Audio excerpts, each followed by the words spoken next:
नमस्कार मित्रांनो, नर्सिंग किशोर सेवा मी आरोग्य या चॅनलमध्ये मी अक्षय तुम्हा सर्वांचं मनापासून स्वागत करते। तर मित्रांनो, तुम्ही जर माझ्या चॅनलवर आता नवीन आले असाल तर चॅनलला सबस्क्राईब करा, व्हिडिओला लाईक करा आणि शेअर करायला विसरू नका। तर आजच्या व्हिडिओमध्ये आपण बघणार आहोत GNM third year community health nursing सेकंडमध्ये विचारला जाणारा प्रश्न। तर योग्य जोड्या जुळवा बघूया, ज्या प्रीवियस क्वेश्चन पेपरमध्ये विचारल्या गेल्या होत्या। 2 क्वेश्चन पेपरचे आपण बघणार आहोत। तर छोटाच व्हिडिओ आहे, मी डिफरन्स वगैरे स्टार्ट करते, नोट्स काढाव्या लागतात, तर ते ट्राय करते आणि मग तुमच्यासमोर व्हिडिओ लवकरच येतील थर्ड इयरचे। तर आजच्या जोड्या जुळवा बघूया आपण। अ गटमध्ये राजीव गांधी जीवनदायी योजना, जागतिक क्षयरोग दिन, भारतीय औषध पद्धत, जागतिक औषध म्हणजे जागतिक महिला दिन, वार्षिक समूह औषध उपचार। तर ब गटात आहे हत्ती रोग 8 मार्च 24 मार्च, आयुष, अल्प उत्पन्न कुटुंबियांना मोफत अतिदक्षता सेवा। तर आता आपण ह्याच्या जोड्या बघूया।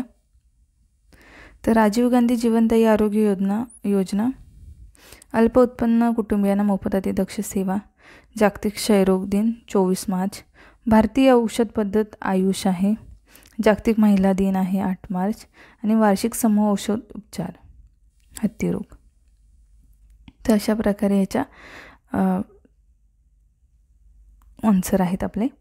त्याच्यानंतर पुन्हा सेम क्वेश्चन पेपर, आरोग्य दर्शक, एड्स, गट विकास अधिकारी, फार्मर्स लंग, जिवंत लस, गोवर, पंचायत समिती, जीवनावश्यक आकडेवारी, AZT, हे किंवा ग्रेन डस्ट। ते ह्याच्या जोड्या कुठल्या आहेत?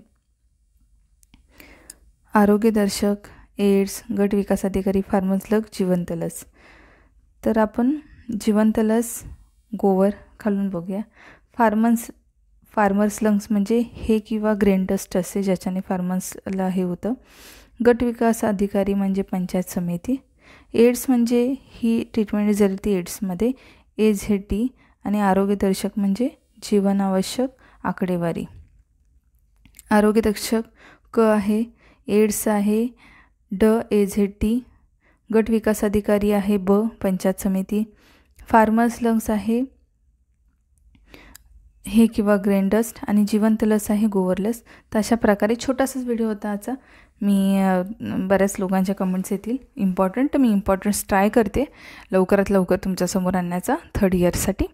आणि भेटू आपण लवकरच पुढच्या व्हिडिओमध्ये। तोपर्यंत काळजी घ्या, मस्त राहा, स्वस्थ राहा, धन्यवाद।